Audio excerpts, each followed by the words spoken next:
Azako ya lali kao de vous azo la mukate bino moko bolanda qui déjà na semaine passée. Il ne peut se vivre. Oyo avion elinge décoller juste na Grande-Bretagne. Téléphone ya pamba ya niveau ya DH. Organisation ya droit de l'homme ya Nations Unies. Balobi pas question avion et matate. Et ça perd tu mounene pour na roi. Il ne peut se vivre. Koko sanate encore wana oye asigna qui na Grande-Bretagne. Et ça qui qu'on reporté qu'on paie ça na Rwanda par mois 140 millions d'euros. Alors, Kokata encore wana ko annulé à dernière minute. Bolanda qui Vincent Biruta, il ne peut se vivre. Bolanda qui Vincent Biruta, oh y a ça un ministre y a fait l'étranger à Rwanda. Alelina Kinawa, Baye consenti forte à diplomatie. Nalobaka mutu oyo aza makasi afandaka kimia alobaka te asaka pe makelele ebele nde balobaka te ono vidi nde esaka makelele mingi Fati aza na pa ya torti me azoleka bambolongo lamba ide pesa viva loko ezosala biso bie tozolelisa Kagame tozolelisa Kabila nzela moko c'est l'information Kagame akomi koakize Kabila alobi ye nde azorenforce ba M23 ide pesa viva donc na émission 6 me baluka ne wana nanu eza pasi ya douleur tolobi biso a dialogue o fatia kosala kozala dialogue na pepe ko akosala dialogue na ni opposition ni rebelle soki aza na posa dialogue ameli biso na stade martyre mais biso na fati dialogue tosoli masolo kitoko masolo ya bakongolais de père et de personne viva alors yo il faut yeba déjà on répondre directement papa Molière oyo oya lobaki ke armée na biso eza na bibundelité tuna Molière wana armée oyo ekimisi M23 na Bunagana ekimisi bango na bibundeli nini M23 akimi flèche to tolotolo il ne peut se vivre akimi kaka matour combattant il faut yebango nalobaki ya biso yaza pouvoir ya Nzambe Fati nde déjà apesaki Kongo na maboko ya Nzambe yebake na minute o mutu azodige pays oyo eza Nzambe Fati akomi na ye kaka oyo aza wana serviteur na ye il ne peut se vivre ntango ozokanisa osala ye mabe directement ozobulela osala Nzambe mabe estce balingelaka Nzambe bu il ne peut se vivre ata ozoraisonne na motema koyeba mbala moko makambo na c'est la raison pour laquelle bazomituna ndenge nini nyonso tozosala ezobima na poa il ne peut se vivre tolobaki réconciliation oyo bakatange basali wana ezalaki plat ya mabe mpona kodeséquilibre pouvoir ya place il ne peut se vivre bref année bayebi qu'il y a les deux partis politiques oyo epesaka bango mpasi kuna na Katanga etya bango fungule eza IDPS na INAFEC ya baba ya kuwa alors baluki ba créer division entre deux partis wana IDPS a vivre ouais salamaki lobi na Katanga il faut comprendre tozui ba source eza ba dongolo misu wana ba Moïse Katumbi balingi toujours bakabola ba voix ya chef de l'état na niveau ya Katanga ba créer division entre IDPS na INAFEC obosana te banda babe akungwa kufi parti na ye wana Moïse akaboli yango de bamisusu azofinanse bango mbongo kote ya nani bamisusu vraiment ke kote ya famille ya babe akungu il ne peut se vivre nalobaki étranger soka ye na mboka eloko liboso adivisaka bana mboka il ne peut se vivre il faut adiviser bino bozala liloba moko te omona bato onaka tour de babe surtout baba etongamaka esilaka te parce que bakabolaki bango langage bayebi ke mwana mboka nyonso so akomi kaka na langage moko déterminé biso moye tozwa sur espace ekozala il ne peut se vivre c'est la raison pour laquelle nde napesaki bino exemple ye abiaka azwi mwana mboka bimisi ye liboso ye étranger abatami na nsima asakrifie ye sa yo yeba lobi omoni réunion esalami ya kafukafu na kingaka il ne peut se vivre nayebisi bino makambo ebandaka te yeba réunion ya kafukafu invalidation wana toyebisi bango kaka eza ebandeli ya douleur il ne peut se vivre 2011 à 2018 Fati ba invalidé ye na tata mwasi na yeshika na compte ya IDPS et pas ya Mina mutu akotisaka eloko wana po ba invalidé chef de l'État lelo Zakari Bababa à l'époque oh lelo akoma be ko baza na union IDPS viva Fati ba invalidé ka ya fandaka kimia mais ya bango pourquoi bazolela IDPS viva na biso il faut sikoyo comparer ya Fati na ya bango bazolela ba ebike basala mabe na mboka il faut ba invalider makambu na ye immunité na ye abu bakodo de ye lokola mbizo IDPS viva ba étranger bazimbisaka bana mboka touche nayebisaki bino soko olandi bato baza na sanction ya États-Unis na Union européenne eza kaka bana mboka bango moko ba étranger babata okomona tango fort aza na sanction mais Rubewa aza na sanction IDPS viva okomona John Numbi Kanyama baza na sanction mais oya Sénat wana soki wara wana aza na sanction IDPS viva ndenge moko Fayoul asimisi muzi tutu ba invalider Arimo Fasakani est-ce que qui va invalider Jeannette IDPS viva donc ba simbisi bana mboka touche tolobaka mutu azwaka maele mbala moko mutu azwaka maele mbala moko na minute oyo il faut tosimbana po makambo mosusu ezalaka koloba boye te mais bapesi information lobi mosala esalami kitoko esalami kitoko service ya renseignement asali mosala na elobi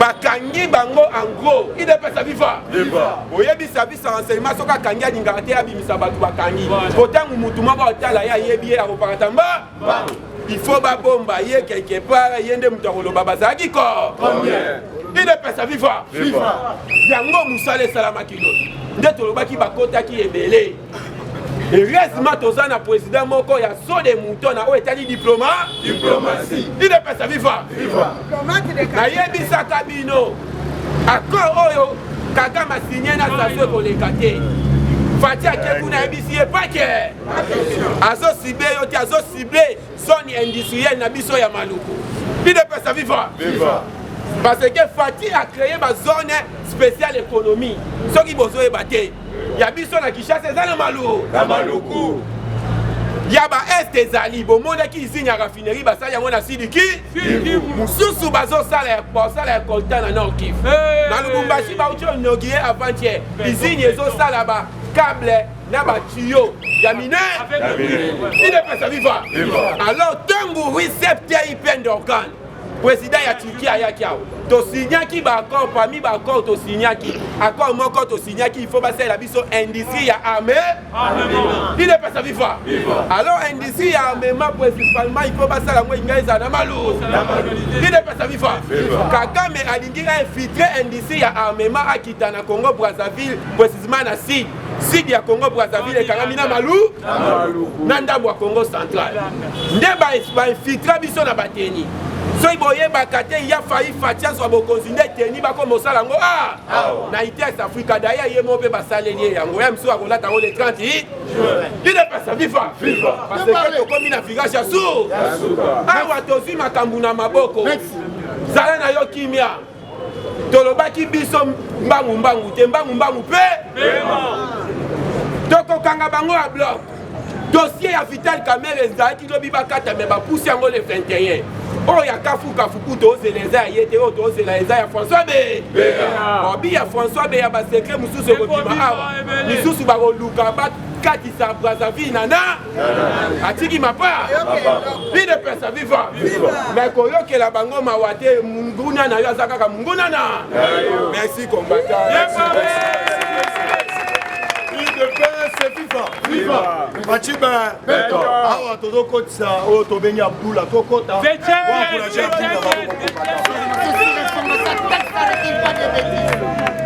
les parlementaires debout. Les parlementaires debout. Les parlementaires debout. rien que l'IDPS. Bonjour à tous. Bonjour. l'IDPS viva. Viva. Tozoko tana actualité et puis na quelques analyses. l'IDPS viva. Viva. Tomoni Martin Fayoulou dans une conférence de presse. l'IDPS viva. Viva. Alobi Boé. Martin Fayoulou demande la rupture immédiate de la relation diplomatique avec le Rwanda. Le départ sans délai de l'ambassadeur du Rwanda en RDC. Le rappel de notre ambassadeur à Kigali. Et puis Nasuka, la levée de l'état de siège. Fayoulou Aza président. Yoka va proposer au ministère. Il est président. Martin Fayoulou c'est un malin. Aza Moutoumako Azo conduit Batuna erreur mais na cessé Azo Salabakabal. Il est président. Tokomi côté ya Adolphe Muzitu. C'est maintenant que Adolphe Muzitu a compris qu'il a été roulé par honorable Martin Fayoulou pendant qu'il faisait tous des bruits sur la vérité des îles. Martin Fayoulou partait en catimini pour signer sa présence à l'Assemblée nationale. Il est pas vivant. Pour moi, il décret à Martin Fayoulou. La zone considérée étranger, les a commis Kundayo Moko. Au même Adolphe Muzitu, vérité des îles, vérité des îles. Mais aux autres qui ne Yakobombama, aux autres signé présence dans l'Assemblée nationale. Mais si vous on a dit balongoli Martin Fayoulou. Il est pas vivant. Après avoir continué à Adolphe Muzitu, tout touche. Owana et un message va comprendre qui est réellement Martin Fayoulou. À ça la politique n'a un politique à Kobomabani.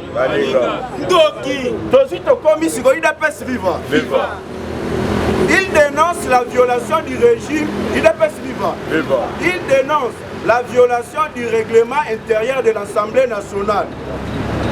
On est des FCC. Balobi Oyo Papa Mbosso Sali a violé Baloua. Il est pas vivant. Mais Tokotuna, tant que politique quand même Kazemera a violé Baloua. Ceux qui Baloua ils allaient qui moi na moi si, mais les docteurs Mukwenge alingaka zo musala ya maka. Il est pas vivant. C'est quand on ça pour attaquer Papa Mbosso. Mais boye bayango. Félix, en 2011 à 18, Balongola qui Félix Nanani, Valida qui est. Balongola qui est sous la maman, Jean Chika, Valida qui est. Balongola Soana Bazala qui va tuer IDPS. IDPS vivra. Si Oyo Papa Mbosso Sali, wapi différence na Odino Bosala. Ce qui a vu nos Zala qui respectent la loi, c'est que Papa Mbosso Pende ma salle à respecter. IDPS vivra. On a Papa Mbosso Batombola le Bokoboganga. Analyse des œuvres, il est pas vivant. Papa Mbosso, après qu'on gagne la député, il est ici.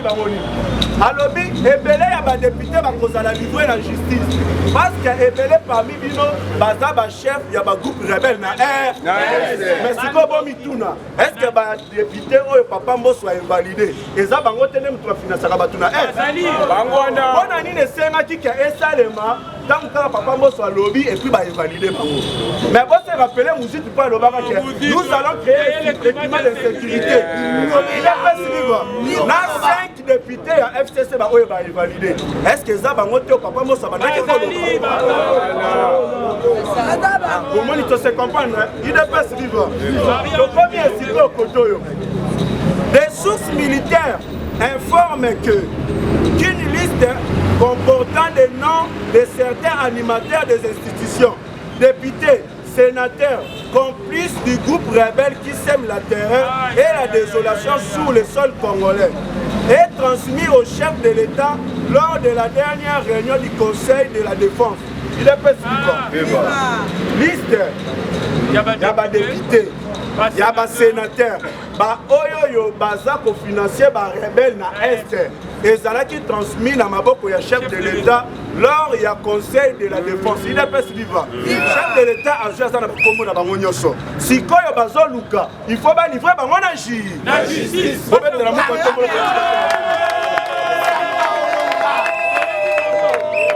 est pas vivant.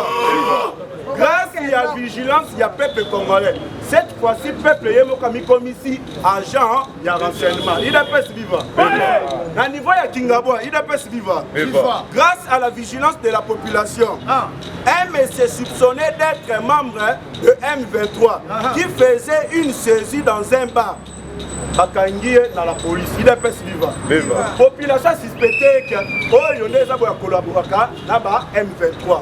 Il est pèse vivant. Ba bloquer la police et même makayete mais yango na lobaki awa ezana ba collaborateur ya ba M23 ba bandia. Il est pèse vivant.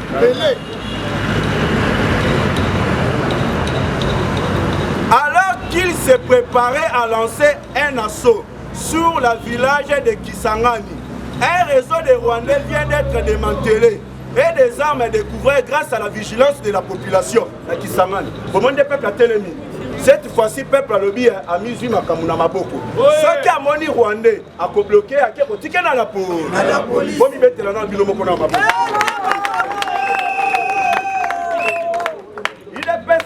Oui, comment on a dit que occidentaux baza traître. Baza batu ya kopé sa confiance. Il est peste vivant. Révélation troublante et outil Kobima. Des armes livrées par les États occidentaux à l'Ukraine. Il est peste vivant. Ba armes oyo ba livré qui est que na Ukraine. Ba armes oyo belé et qui se retrouver dans l'est du pays.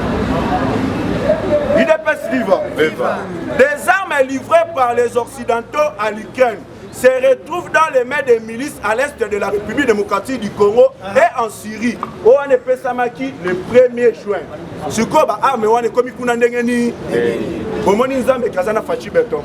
Makambu bazo sala ya kobombama, mezo bimana poisa. Il est peste vivant. Yango baloba. Tous ceux qui sont condamnés, plutôt tous ceux qui sont révélés et condamnés. Il est peste vivant. Grâce à yango ba komene ba enquête ba yeba. Banani yango vraiment bazo sala transaction ba arme wana ekene na yango le général Chiko Abeta qui c'était. Alobi peuple congolais. Moukantombolo fachi beton. Na lobi na yo avant toko mabutu bungananga et comme sous contrôle ya FARDC. Na minute FARDC récupérer ka terre.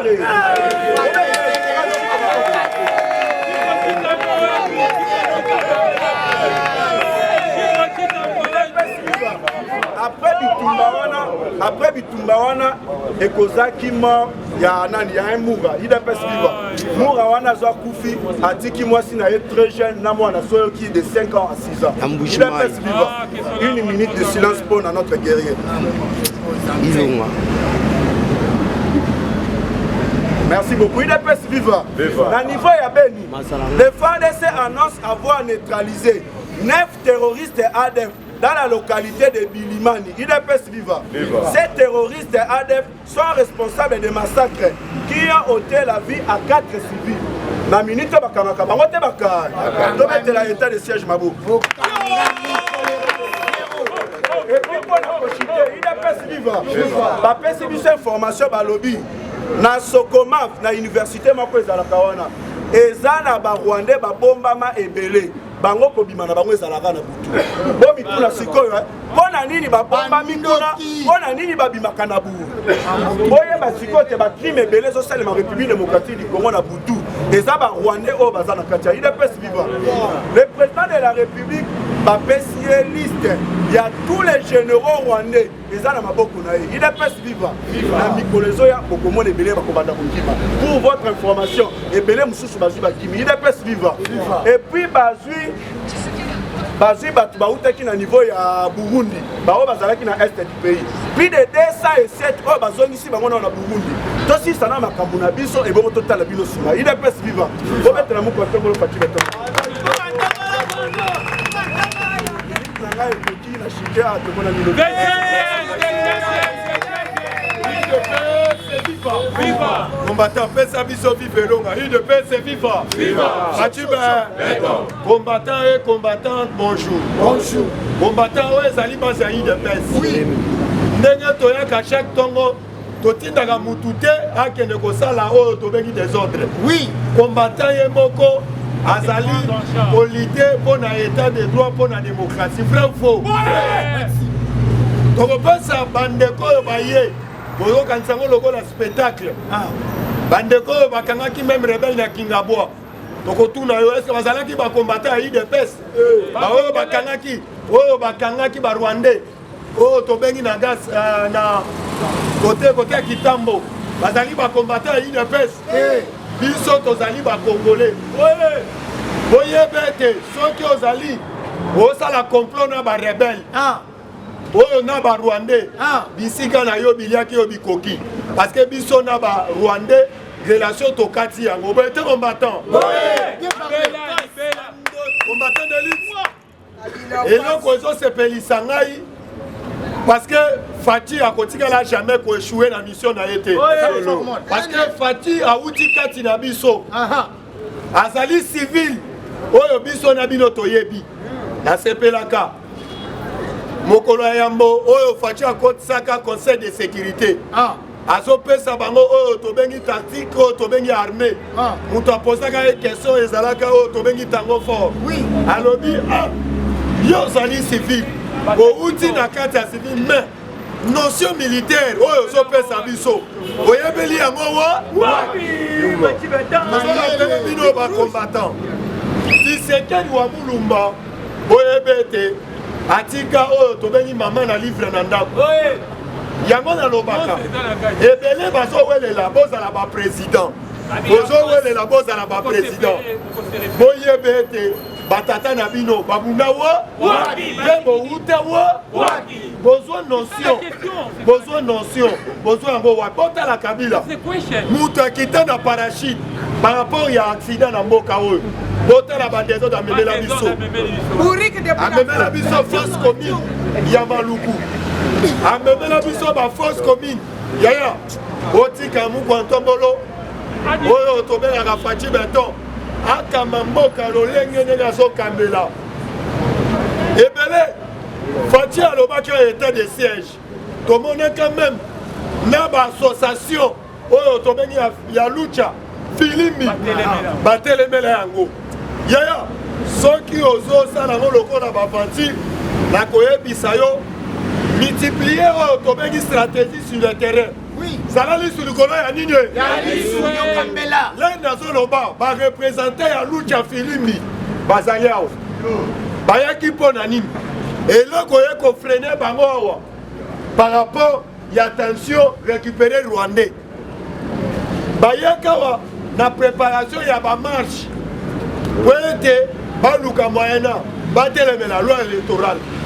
azalaki financé par Moïse Katumbi Chapwe lobi nakoki koyebisa yo combattant bawewa bazokende kotala place barwandais bazali bakokende kotala place barwandais bake kokutaka fumba na mama na réunion barepresentant ya lucha filimbi soka bayaki banda kala bazosala baréunion butu baprépare bamarche au cas où soki Félix Antoine Tshilombo Tshisekedi combattant baya kokuta oyo tobengi oyo tobengi barebele bagroupe rebele batiki bateni ya Rwanda barebele basali tula mwisi ya zaza me batiki bateni ya Rwanda bakimi na nzela kaka ya Uganda kaya likolo oyo nasepelaki na politique ya Félix Antoine Tshilombo Tshisekedi alobi tokoki kokopere te na bagroupe rebele mpe tokotika jamais konégocier na bango te ou bien kelezonga bisika eutaki boyete combattant UDPS c'est vivant yaya lobi navandeli TV5 du monde nazotala TV5 du monde là nazotala TV5 du monde esepelisi ngai parce que bajournaliste baosala débat mpo na République démocratique du Congo lekola bagroupe rebelle bakotaka koya koagrese groupe rebelle na mboka na biso yaya nasepela na langage ya Félix Antoine Tshilombo Tshisekedi notre président yaya na mboka tosu président banda baprésident baya tosu président responsable parce que na discours oyo bapiégeaka ye epa bajournaliste ya RFI alobaka ete rapport mapping eza bakongolais mutu basalaka yango te yeba mutu nyonso wana na Kinshasa wa agitation politique bahomme politique barépondre Kagame Fati azalaki clairement na baparole na ye rapport ya mapping bato basala yango bazali oyo asali baacte nyonso na République démocratique du Congo akorépondre nango UDPS c'est viva na TV5 du monde eloko nalandi nazomona débat baye baprojete oyo tobengi image ya RFI ya Rwanda ndenge na kati ya Rwanda matanga ezali balobi image oku tozwi yango na satellite tozwi yango pamba te parce que toye koremarke te na Rwanda bafamille bazokolela bana na bango bazotinda bango na etumba bazokozonga te bana na bango bakufi ebele balobi Kagame asali oyo tobengaka génocide na kati ya Rwanda à cause ya baintérêt na ye moko personnel yaya nake naluki yango na internet nakoti na beti RFI naenregistre image wana naza nango yaya bazolakisa bafamille bazolela bino bomona yango lokola bavanti bakufa papa nakena plus loin yango na bajolisa balobi plus de 500 militaires oyo batindaki bango na frontière ateli pungu ya pamba atikala kozonga na Rwanda te UDPS viva yango ifo kosoutenir FARDC yaya soki oyoki ndeko azosoutenir FARDC yo mpe soutenir FARDC même olandi nasepeli na banganga ya Nzambe balobi à partir ya le 25 biso nyo tozala na stade de martyr po ete topesa action de grâce na biso na FARDC betela banganga ya Nzambe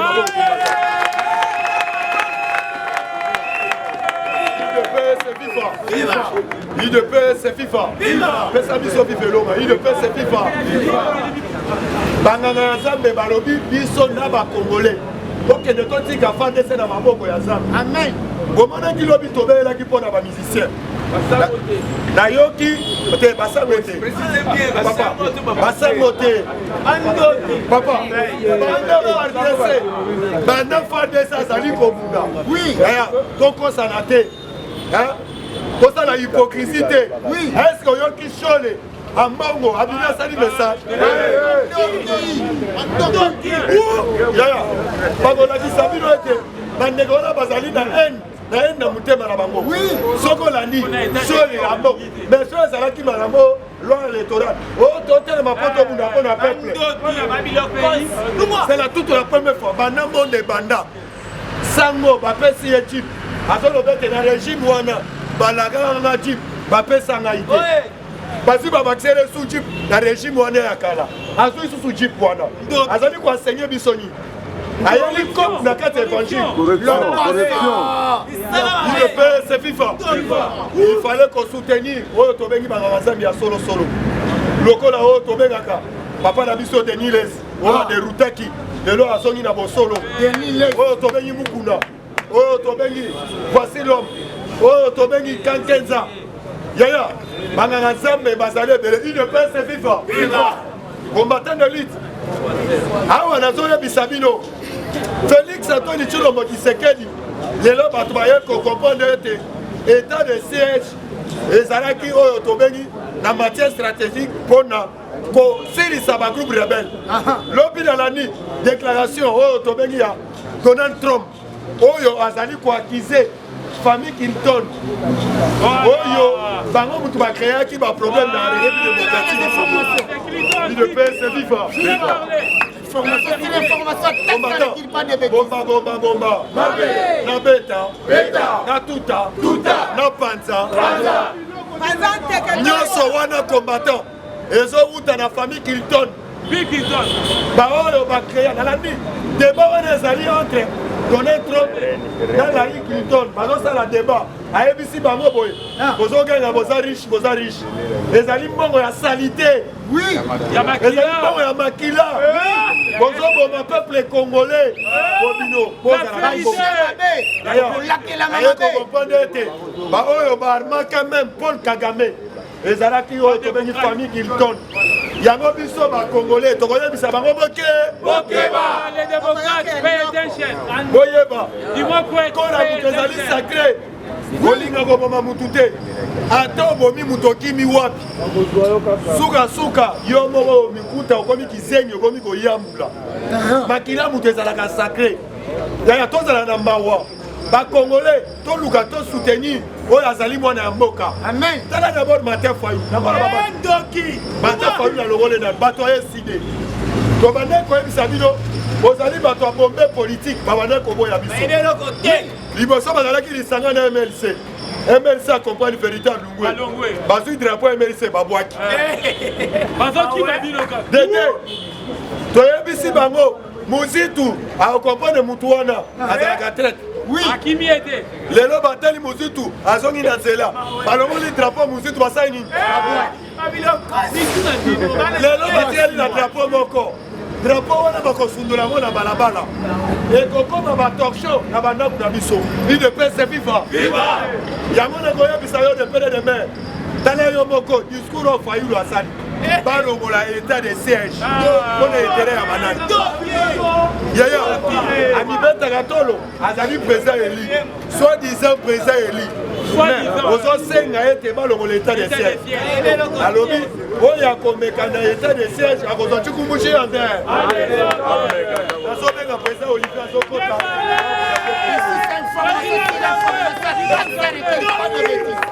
Écoutez bien les informations. UDPS viva. Madame Mamou Masso. Awa toyami coordonnateur ya ba parlementaire debout. Toyami coordonnateur ya ba parlementaire debout. Toti kaka chaîne na ba kulutu na biso.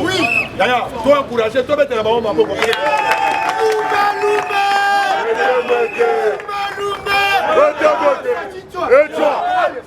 Allez, fatigue-toi. Ici, c'est information sur information. Taxa n'est-il pas de C'est un autre cordon. On va encourager Cordon. Président Mandela, IDPS viva. Écoutez bien les informations. Etienne Tshisekedi Wamulumba viva. Félix Antoine Tshisekedi Tshilombo viva. Viva, Tshisekedi Super National. Félix Fédéral République, le peuple là-bas. Merci. Bote na biso. Bote na beno. Petro Bwe. Jambo sana. Eza Congo ekotikala ya bako. Fachibe. C'est le président Mandela, Parlement de Bokassa Kabamba. Sans formol. Coordonnateur à tous les parlementaires de Bou. Eza boyete.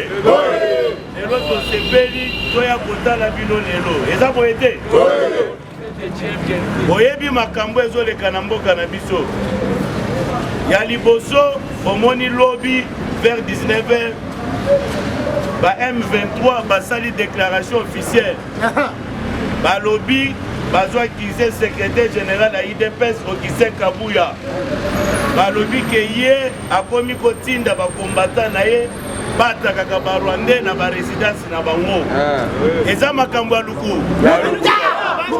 Biso IDPS tosala kandidata no violence eza boyete. Bango moko nde bayebela bato bazoluka ba Rwandais eza bafarde eza IDPS eza parti politique c'est la biso IDPS makambo te Fatia lobby ou soit la guerre totale ou soit la paix eza boyete. Fachi aza sous président IDPS a comme président ba Congolais IDPS viva. Kamboyo ba M23 ba sa déclaration lobby sa déclaration luku. Secrétaire général Okise Kabuya yebi yango. Tolo na bango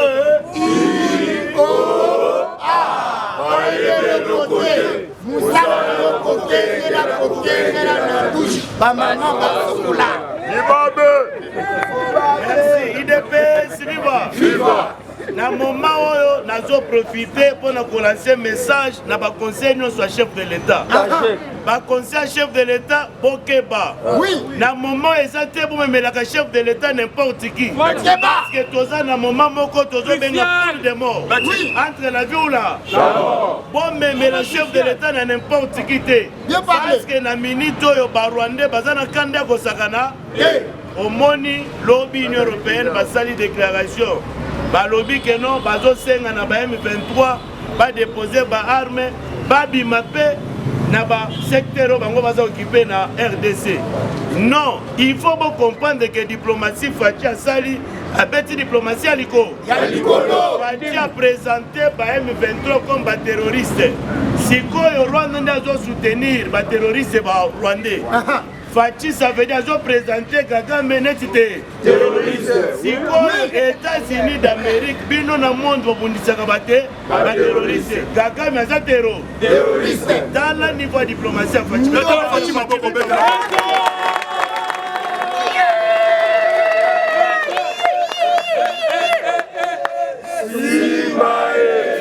C'est l'information taxane qu'il pas de bêtises.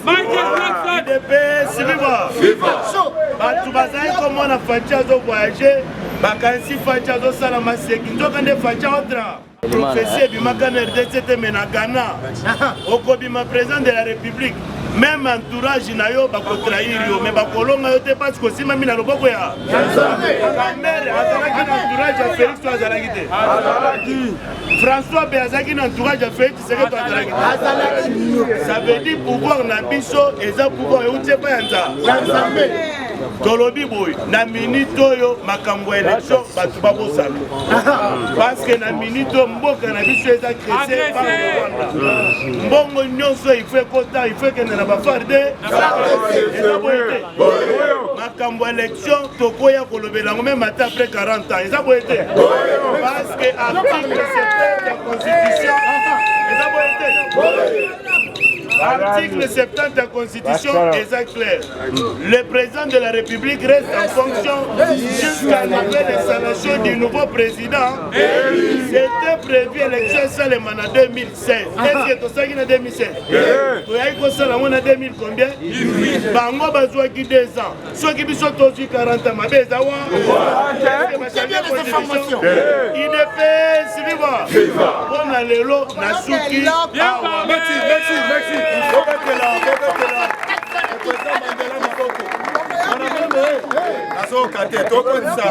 C'est notre cordon. Combattant au sein de vivacité. Mamou Masso.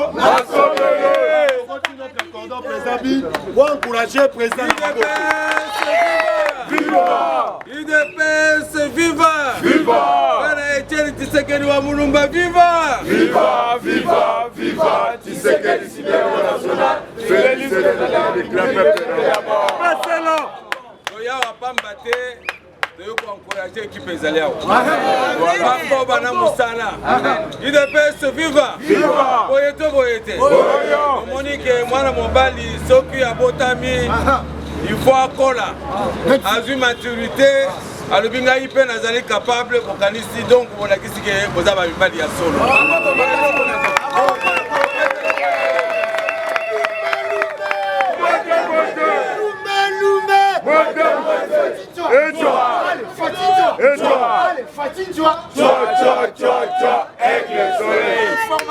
Information taxane qu'il pas de bêtises.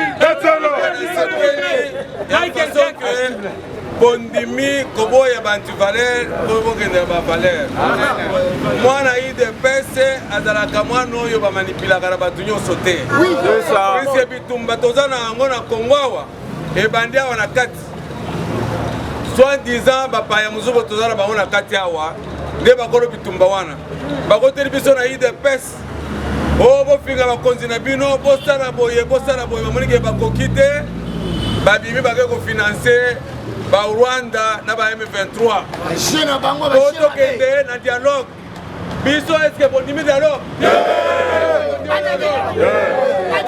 so que pour boy dialogue pour to manana maboko makambo ya kokota na pouvoir ba préambile ba dialogue eza lisusu yo soko kumbi manduki biso nyonso tokokumba manduki c'est pour cela bomoni tozana bateni oyo pour tout soutenir FADC na biso ekende liboso to défendre biso nyonso mboka na biso mikolo oyo lisu likolo ya boyeba likambo mosusu soko boyoki ke oyo azali chef d'état terrestre ya Uganda soka meki konyata na Congo biso nyonso tokotelema lokola mutu moko tobengana na Congo IDPS viva boyete mwana wana azali mwana Museveni ye alobaki soutenir Rwanda c'est pour cela afongolaki couloir côté na bango akotisi ba Rwandais baye ko agresser biso sikoyo abandi kosenga keno aya wana Congo akutana na président de la République président zolanda boye ozoyebisa ye ke biso ba peuple congolais tokoyi présence ya garçon wana awana Congo na mabela bakoko na biso soki ameki kokota esika kozala wana akomona fulo ya mona nanu te depuis boye to boye te balo oyo tokodefendre Congo na biso. C'est pour cela omoni depuis bitumbo oyo ebandi eske oyoki Moïse Katumbi a déclaré Yano a déclaré dokimu donc nga na mona nanu te oye yoza kiteni anzete okoti na ebale olingi obongwama okoma ngato jamais se ezalaka wana tomonaki bakendaki messe noire na bango na katanga kuna bake kosala réconciliation ya bapaya na kati yaka donc est ce que awa na Kinshasa biso kondima biloko wana biso tolingi biloko wana ata moke te awa na Kinshasa de père et de donc baoyo nyonso bayebi ke baza de père et de mère te awa na Congo tokolinga bango jamais biso boyebi te plan ya garçon wana lokola azaka juif azolinga azwa mboka na biso soki azwi pouvoir akende na ba maison ya babi kintono wana badivize mboka bazwa este bakaba yango ndebe plan ya bakatumbi yango wana donc bokeba bino bantu bakendaka o bazopesa mbongo kotoyo okokola na mbongo ya katumbi okokola mbongo ya ndoki epuis yo moko okomona mopepe ndenge koyela yo idps viva ilaki bango bisa nini donc message na elaki awa eza message merci botikala boko bana mosala merci IDPS viva viva mana mamba mamu maso awa nazokotisa oyo tobengi procureur de l'IDPS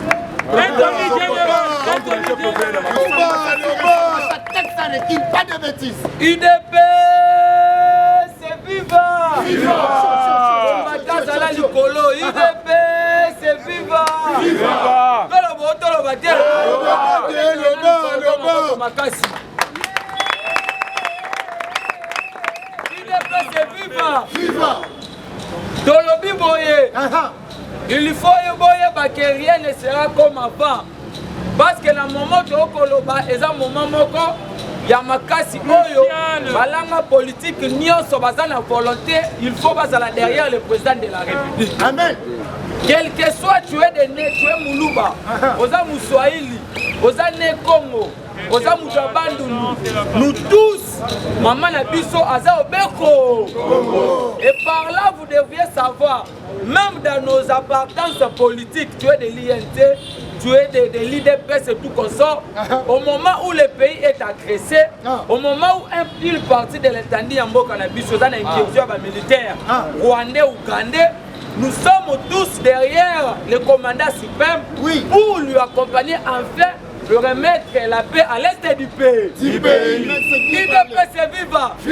Quand on a information sur information, Ça ne retire pas de bêtises. IDPS viva. Par là, il faut boyeba. Uhuru Kenyatta, le président du Kenya. Uhuru Kenyatta. Il était le parrain, il y a président de la République actuelle aux élections 2018. Parce que Uhuru Kenyatta aussi a pris la politique chez notre mentor politique de reste, mais moi, papa, était Tshisekedi Ouamoulou. Voilà. Le père a formé beaucoup de gens comme président d'Afrique, Lélo. IDPS viva. Sans formation. Sikoyo, avant de entrer déjà par rapport à l'actualité politique, parce que les actualités restent dominantes par rapport à l'insécurité à l'est du pays.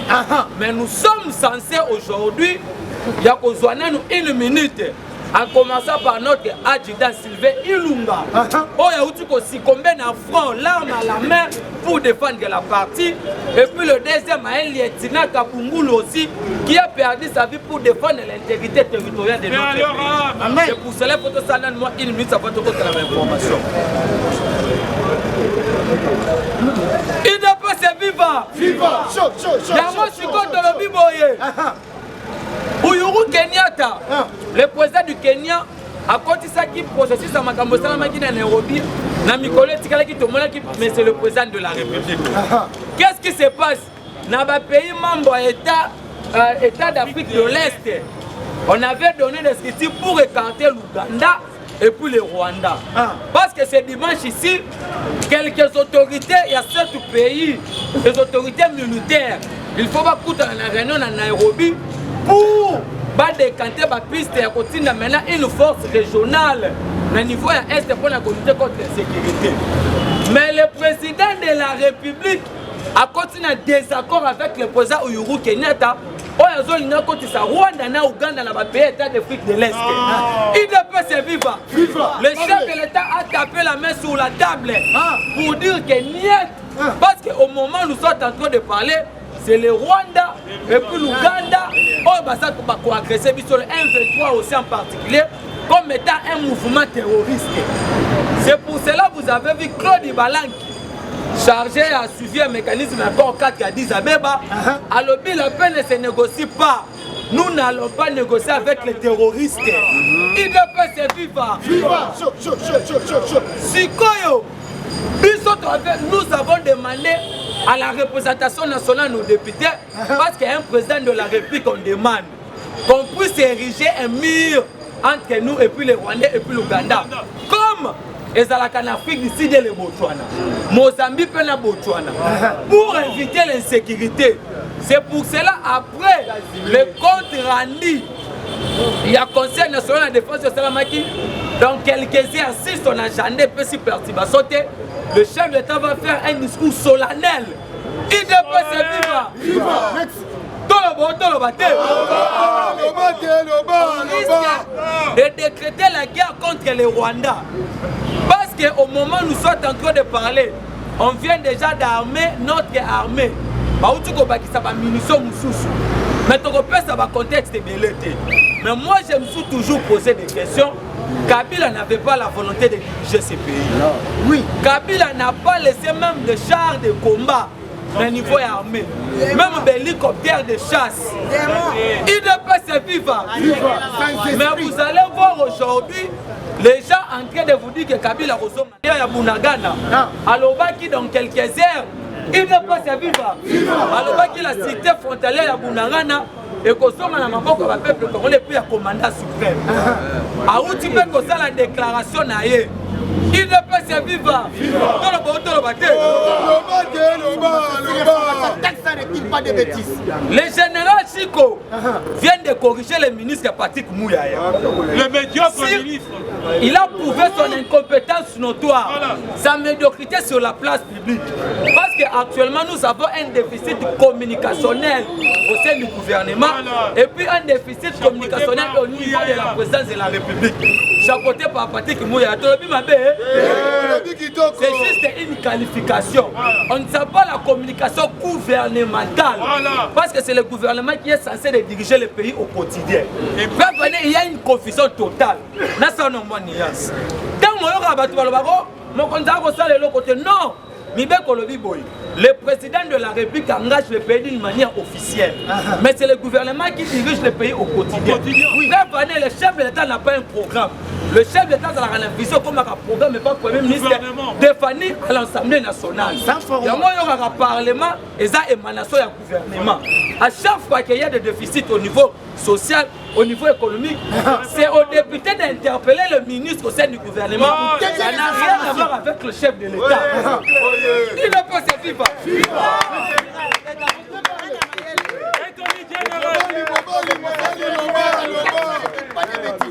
Il ne peut se vivre. Parce que Kabila n'a pas enseigné les gens la politique. Kabila n'a pas... Merci beaucoup, Maman Mouika. Kabila n'a pas enseigné les gens comment est-ce que les institutions fonctionnent. On dit ceci, c'est le pouvoir. Merci beaucoup.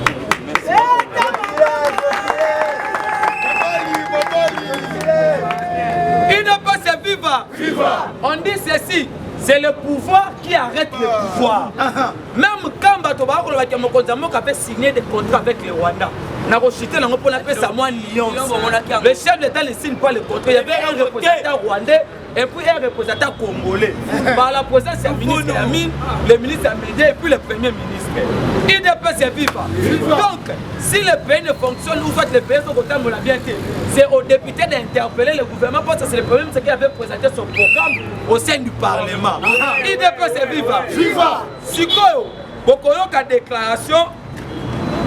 Yachiko Chitamba qui vient de corriger le ministre Patrick Mouya. Oui. Le général dit ceci: on nous demande jamais à un voleur, mais on l'exige. Nous n'avons pas le temps de faire une demande à la petite armée rwandaise de retirer ses soldats. Nous allons assumer sur le terrain et leur faire payer cher. Ils ne quitteront pas notre territoire vivant. Nous allons tout faire. S'il faut enquêter au Rwanda, nous allons le faire. Mais comment pas donner une bonne leçon à ces pays, à ces petits pays.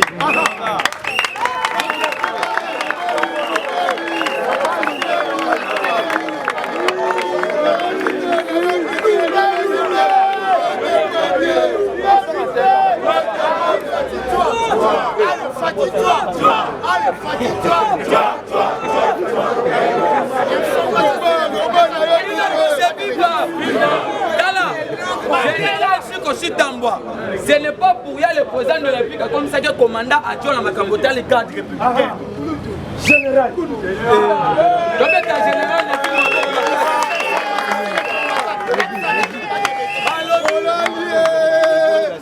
Balobi ndako ya Mbarabakulu, c'est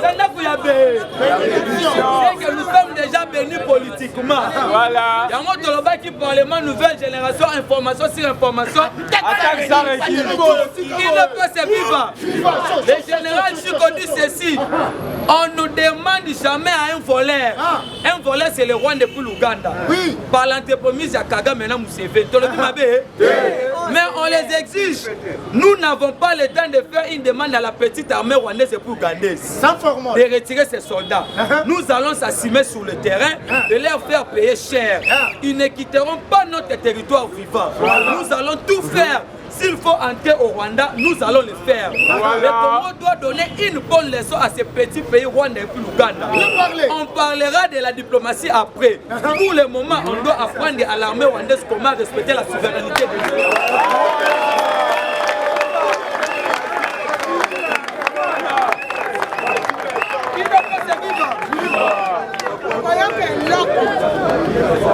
Il ne peut se vivre. Nous sommes déterminés, même en nos militaires. Combattant Yoka. Combattant Yoka. Dans Kabila a eu le pouvoir. Même l'armée n'était pas déterminée parce que Kabila lui-même, le commandant suprême, lui parrainait l'insécurité. Il a créé des ponts illégaux pour permettre que le transport des minéraux soit d'une façon illicite et puis illégale. Kabila lui-même, comme état militaire, il avait prouvé son incapacité de finir avec l'insécurité. Comme un chef d'état-major en armée, il faut à la breveté ou soit remporter la victoire rébellion. Mais à quel âge Kabila est devenu chef d'état-major? C'était une malédiction pour notre pays. C'est pour cela que nous disons ceci. Vous devriez savoir, on allait répondre à Martin Fayoulou, mais le temps nous fait défaut, on doit chuter. Mais vous allez savoir, Martin dit hier dans son point de presse que non, le problème du Congo c'est Félix Tshisekedi et puis pour avoir la solution il faut que Tshisekedi puisse démissionner. Je vous dis ceci, Martin Fayoulou est maudit politiquement, Martin Fayoulou c'est un vagabond politique, Martin Fayoulou ne remplit pas les critères de devenir un chef de l'État. Je dis je vous.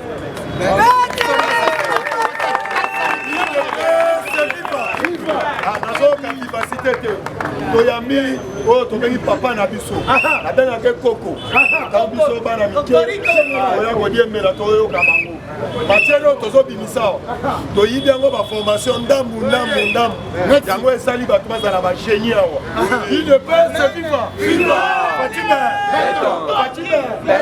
nazokotisa notre cordon président Neville azokota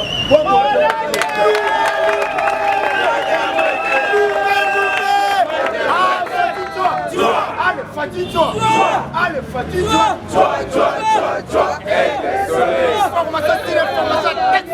Pas de bêtises.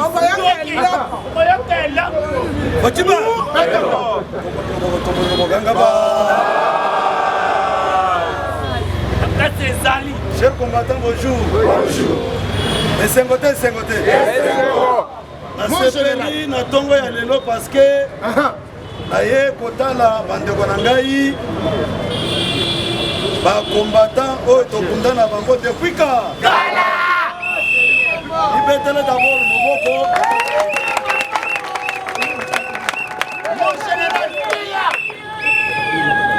Nasepeli na acte bosali acte oyo babengi ya haute portée parce que politique eza monde ya ba politique eza monde ya ba intérêt la politique soko mesani kofinga okoavancer soki moke nasepeli parce que nazomona mingi bilongi kaka ya bacombattant avant napesa information libetele d'abord maboko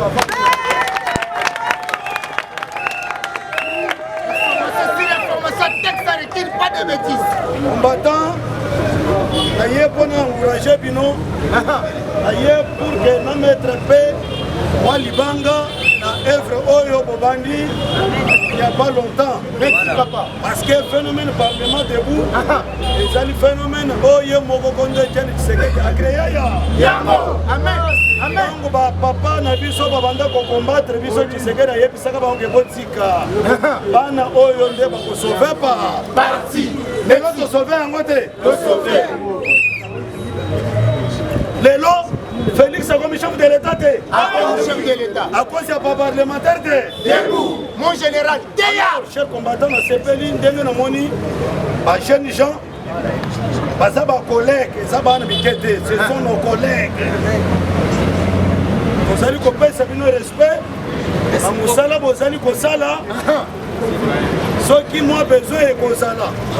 Nous serons toujours prêts. Ya koya ko aider biso. Ko aider bino. Toyokani. Aussi longtemps que musala wa tozosala pona kosunga Etienne Tshisekedi. Musala wa tozosala pona kosunga Fachi Beton. Musala wa tozosala pona kosunga IDPS.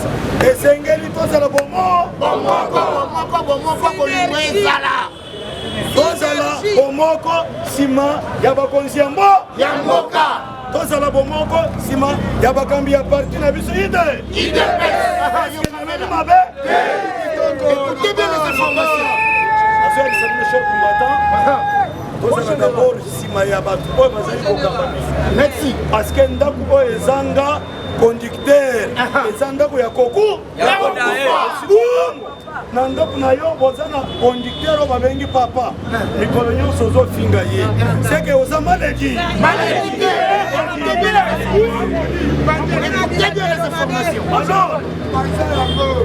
na yao parce que nayoki ke bozali kotosa Fachibe Bikurush na yao parce que nayoki ke bozotosa bakonzi ya parti. Merci papa. Soki botosaka bango te nalingaki nakoma awa.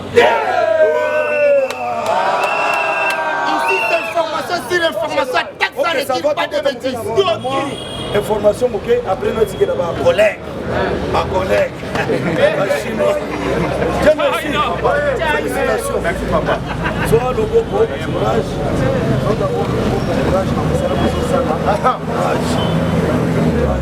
Oui, ça va bien de rango, mais d'association. Qui dépasse vivant? Viva! Papa, ton ami Bolandanaï, tu l'as battu. Kagame, Amata, Akita, Bonaye, Aboué. Communauté internationale, chaque fois que tu as dit que mon mouvement, babandaka kokote la minorité Tutsi. Minorité Tutsi. Cette fois-ci, en tant que Congolais, nous allons nous prendre en charge. Sans compter la communauté internationale. D'ailleurs, la communauté internationale, Azalia, on a zéla et on va béni Monisco. Nous allons la bango kaya observer.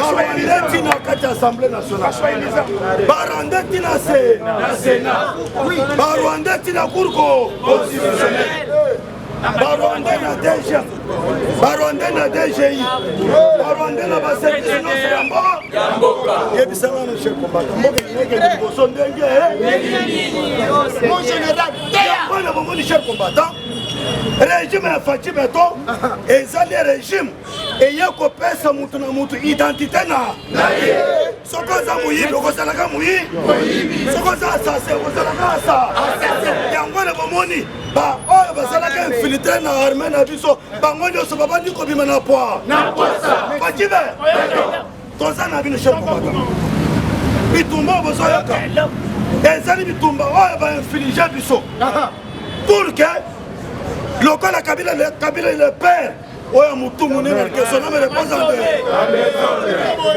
bapesaka ye mosala ya kendela topesi yo pouvoir boye pesa mpe biso ndambo ya mabele ya est ntango Kabila ye esimbi te akuti RDC eloko ya makasi achangea langage oyo ya moke ntango aye bapesa ye mission. La première démission, il faut armée congolaise. Ezala muke, ezala na makasi. Fragiliser. Kabila sala yango à tel point que James Kabarebe alobaka ke armée ya ba congolais ekoki atako bomo puku. Ajemabe. Bobosani yango. Siko cher combattant. Tout le temps ya Kabila muke depuis dirigeant biso. Armée na biso ezalaki incapable ata ya koboma buku sikoyo biso toye tokuti makambo nyonso eza ya kobeba mboka ebebaka mboka ekufaka Faci Beton toye pour que tosekwisa mboka baservice nyonso ya mboka ekufaka ntango chef de l'état alobaki mboka ezalaki deja ya kokufa bato bafingi ye lobela bato baloba du n'importe quoi soki mboka ekufaka deja ka est-ce que tozalaki lisu na armée est-ce que tozalaki lisu na police bapolisier bazoyiba na basoso na quartier omoni policier azoleka boye mama ya mapa aza distrait ayebini c'est-à-dire makambo nyonso ezala ya kokufa deja ka biso to cher combattant tala esika tobandi tala esika mboka ezalaki il a fallu tobandela sikoyo ya zero bapays mosusu ntango ozwi bokonzi okokuta banzela eza deja misala eza deja bobandika kokende liboso mais awa Kabila batimoli bazindisi biso bakundi mboka. Écoutez bien les informations. Tango bamoni que Félix azoya mabe sur le plan économique Kabila sali 18 ans budget lembele biso toye tosali 3 ans budget zomata sekoma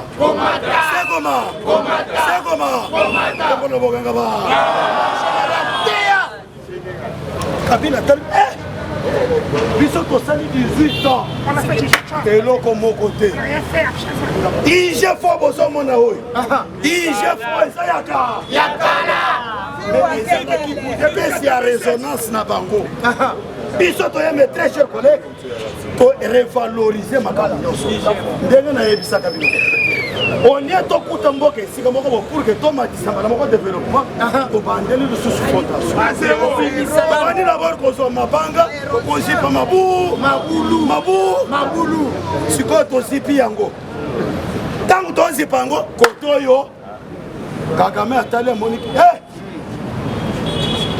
état de siège epesi bango buluye parce que état de siège tozoyeba nini ezokota nini ezobi état de siège tocréer état de siège epa na biso awa epa Kagame crise ekotide Kagame akomi incapable ya kozala ata na kantine moko ya iranium ata bidon moko ya or Kagame azaka ngo lisusu Faci Beton bomoni Kagame atala monike non ande akotisi bareunion mbangu epa na ye bacreye sikoyo balobini mais toza na mouvement na biso awa o tobengi mfere 23 ale to réarme yango papa bazwangisi mouvement na bango ya M23 ntango bayoki ke réserve ya échange na banque ekomi déjà ba 3 milliards sans formol batali bamoni ke armée ya Congo ezwangi na top 10 batali bamoni ke non Fachi azokota na ba mouvement nyonso ndebo mon cher combattant bazongeli mouvement na bango na zamba mais bazobosana ke mwana yango eza nani Zoka Félix papa na ye ayebisaka ye ata mokolo kokoma chef de l'État soki awe ekomi makasi kotela bimela zongela omolobokanga ba mon général diplomate de carrière Fatima mwana yango aza nani papa na yebisaka ya ata okokoma chef de l'État soki awe eza makasi kotela bimela zongela écoutez bien président yango wana nde bozomona Rwanda leli yango wana boyoki bapays mosusu ya Afrique y compris Kenya et Kosovo balobi ke non eloko nini esilaka tozokende sikoyo na oyo babengi kosangisa makasi na biso tozodéploye siko force oyo babengi force région pour que to esiko biso moko na makasi toyebi ke armée na bino eza papa ntango bayoki baprésident africain mosusu balobi ke non tozokota pour que to ete bino wapi parce que bango moko bamituniki façon RDC façon FARDC azosala makambo lolenge na ye moko soki aresi biso mpe moyen tokota kuna lisusu toye siko todiembela force régionale eye kodiembela siko na force na biso mpo nani parce que bomoni ke Félix façon azoya en tout cas akokangela biso baporte ndenge Tshisekedi le père ayebisaka babelge ke soki bosakani bokotala le Congo à travers nini écoutez bien les informations ntango bomoni roi belge ye tolobate roi belge moye natala le Congo à travers bakulostra ezali yango tozala biso combattant pour que natikela baninga bitumba eza déjà aussi parce que bonne analyse moko na biso 100% congolais merci de part et d'autre donc importance ya kozala de part et d'autre ntango na biso chiko betele maboko chiko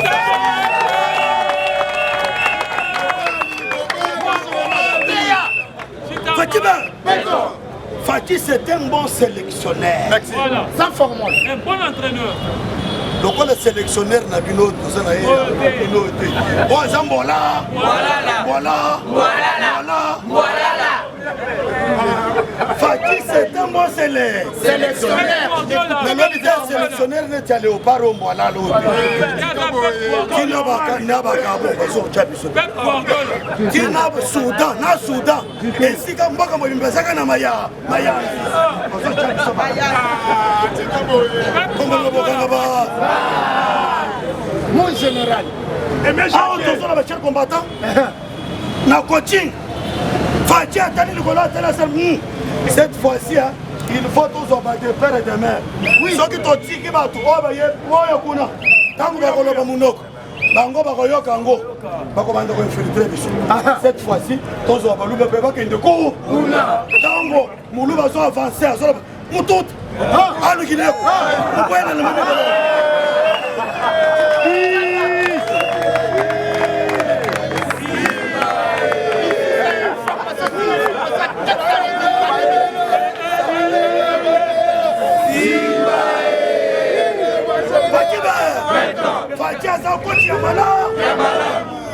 écoutez bien les informations na pesa sikoyo code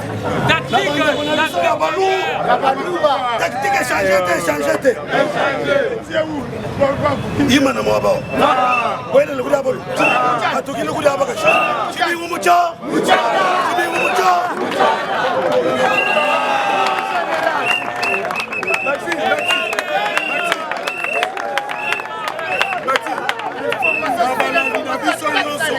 En général, ouais, azali koko na biso. Tofongoli chaîne na biso ya nouvelle génération. Kosena na bato nyonso basabone na. En général, alobi akotika bana boye te. Papa ye na cha. Alobi avant kenda osobela biso même bafle. Probete na mo général.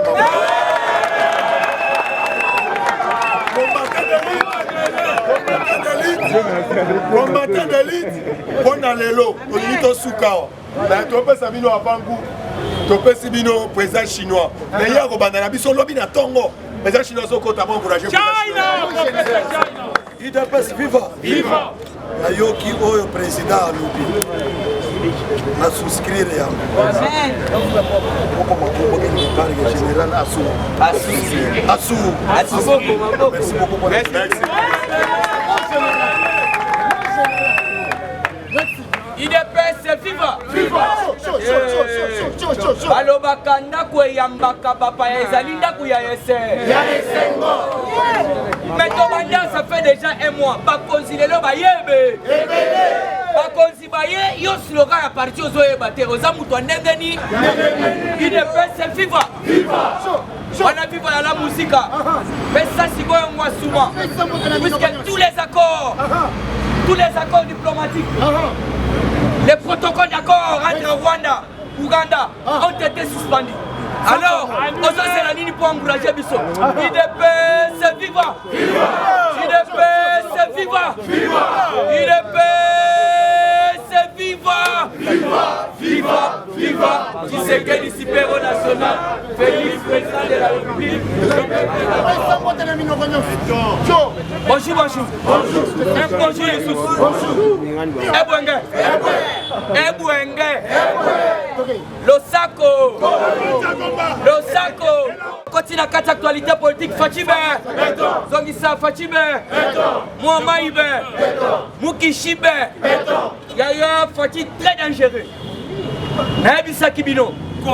Tika Kagame Tinda Bam, Pedro Bakokufa Logola Bampu.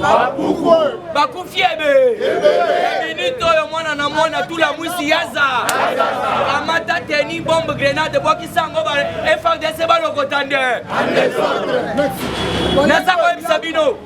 Tolela Kipona Chico Chitambo. Merci beaucoup, Tomolomoni alignement. Il y a Congolais, des pères et des mères. Il y a Koutou Akene Moussikate.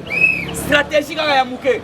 Et puis pour votre information, il fallait qu'il y ait Bakeno, Delphin Kaïmbi, Abanda Kikoluka Chico Chitambo, Bobo Maé depuis Kala. Nous t'en sauvons Chico Chitambo et Zali Fatibé. Les lots Bomoni utilité. Il y a Chico Chitambo. Nasako Sabino. Chico Chitambo aussi contrôle Yabundanganda dans une seconde, pardon. 10 secondes. Et Sengiba, Otobengiba, application Belete. Chico Chitambo, après Siga Katil schéma. Tactique, après Siga schéma. Baoba Sali mathématique, Baebi. Celui de ça, voilà, schéma cartésien. Merci doyen, papa, merci. Puisque moi je fais la mathématique physique. Et ali schéma cartésien. Yango no mon Chico Chitambo afandi na ye apesiga mot d'ordre de kaka simba ko wana simba ko kotoyo matuze za la boye bobetango ensemble yango no yoka kije yaki oh boy ceci c'est là non par repousser qui est fort de cette Chico Chitambo très sage alors bina maelo na nango soki na lingina appliquer à la population ba okufa musalo ba pesinga pa fachi beton. Il y a un battre la population. Alors, pour tout éviter danger permanent contre la population, si tu as bango ba kota ba sangana siko. To beta bango ka kining mongo ba onyo so tu ba kufande. Ba kufite. O chete melukanga kukuso ipaleme sili. Nala kiso bilili de pese viva. Toujours dans cette actualité politique. Boyo Kaete, il faut dénoncer toujours ba Rwandais. Alors vous devez comprendre. La banda Koloba par rapport, il y a Otto Bengi. Accord diplomatique. Le protocole d'accord Oyo Fati Abomi Yango. C'était dans le conseil suprême de magistrature. Fati Atali a fondé le Biboé. banyangala kato yo balobi kenga na signé accord. Mais pour se rappeler en 2012, même professeur Kael a salué une déclaration. Donc on a vu nos vidéos. Alobi ba accord yo ba signé en 2012 et elle a qui na miso ya si je ne m'abuse pas Raymond Chibanda. Baza kotuna Raymond Chibanda.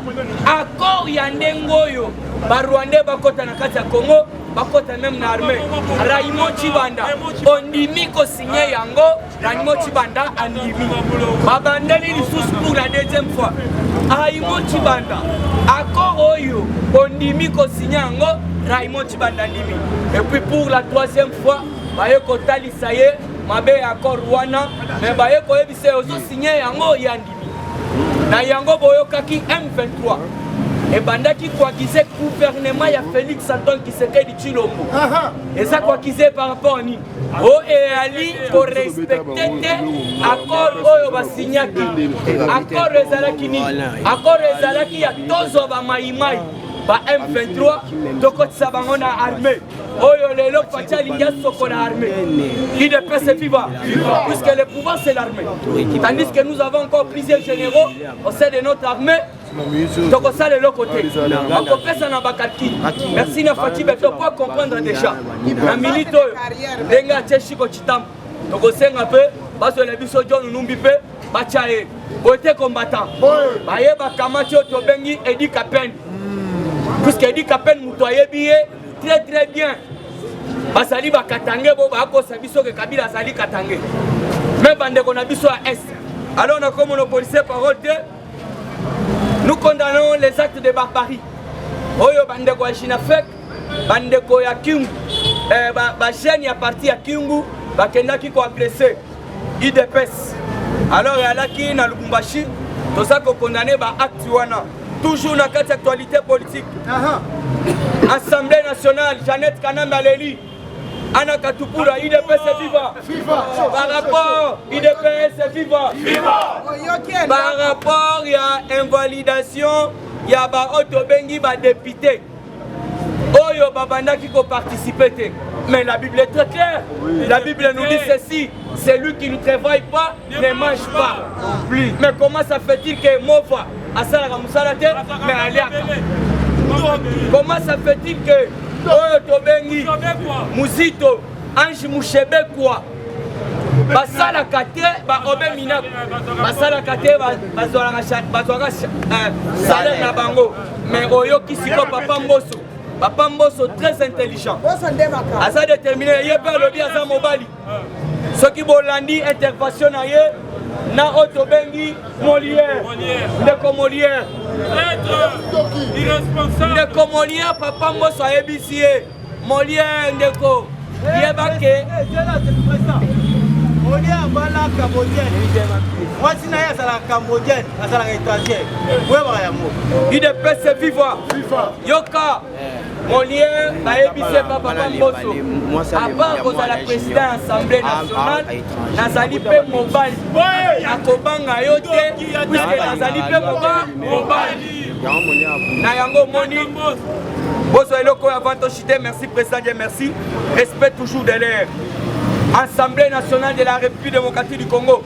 124 Rwandais sont députés. IDPS viva. Notaka. Assemblée nationale, nous avons 124 députés au Bali, Rwandais, à la Kabakosité na Est. Yamano Yokaki à lobby, bientôt il y aura des arrestations. Les députés vont aller en complicité.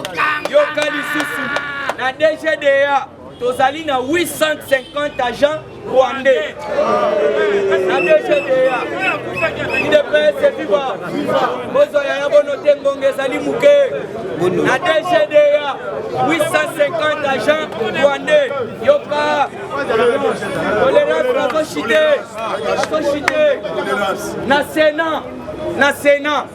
na Sénat va signaler biso tozana 44 rwandais. Na Sénat. Oh, Bozomona Kuna. Tolobi Kanambe Yonanga, merci Nabino. Merci Nabino Yonanga na Kanambe. Denge Boyaki, Kokot Serabiso Barwandais, infiltré Biso. Comment ça fait-il? Sénat, Assemblée nationale. les institutions oyo ya mboka baposa égalien oyo balobaka bazoloba ete 44 rwandais na kati ya sénat mais eza normal mpo toza na bamoïse nyamugabo toali na tambwe mwamba toali na bao tobengi azarias ruberwa bazwaka mbongo wana mpo barenforcaka kuna alors bakombo eza ebele naboyi komonopolise parole justice camere baprocès prolongé. Alors, jusqu'au 21, 5 jours, on va bakisi, pour être Basambisa, Otobengi, Kamere Wakaningiri. Merci. Merci na balani na biso nyonso bazona na biso ali kolo nzamba pambola bino ko s'abonner na nouvelle génération ezali chaîne na bino ya bana mboka oui s'abonner to pesi bino merci na ndenge bozo commenter bozo tinda ba raison na bino yebete à tout moment ko na bino ko na ko partager na bino abengi Abdul on fait ça information merci parce que tout le monde est volontaire pour soutenir une nouvelle génération. Boye ba ka nouvelle génération tozana makambo ebele oyo ekosalema tozana match tozobeta na MTC ya président JBK MTC ya président JBK nouvelle génération tokobeta match et puis tokobeta na mokolo oyo match wana ekosalema sans oublier bato oyo bazo soutenir biso Nanu la baronne des États-Unis d'Amérique, motema ya Jésus-Christ, topesi merci. Na vie na biso moko fondo na Paris. Bien fondo Olanda biso, tozo senga toujours soutien na bino. Na vie na biso moko Ping Shing na Londres. Nouvelle génération ils ont toujours soutien. Et puis ba maman ya Château Rouge, bino tozo bossa na bino te ba maman ya Château Rouge. Maman la présidente Lili Makaya na Château Rouge na Paris. Tozo toujours soutien na bino.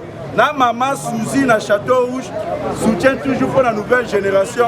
Na maman Annie na Château Rouge, sans oublier Etienne Kabou ya Chilumba, na journaliste na niveau ya Mbujimai.